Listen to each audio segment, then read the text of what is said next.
যাদবপুর বিশ্ববিদ্যালয় পশ্চিমবঙ্গের শিক্ষা জগতের কলঙ্ক।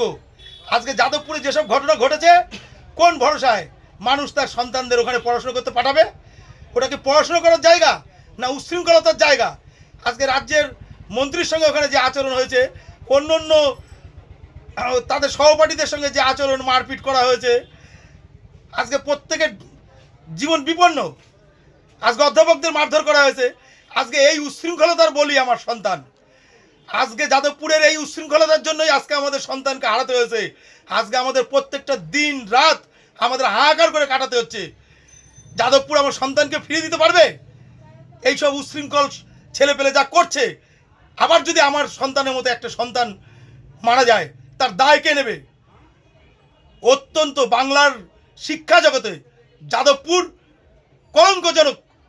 কলঙ্কজনক অধ্যায়। যাদবপুর বিশ্ববিদ্যালয়কে ধিক্কার জানাই।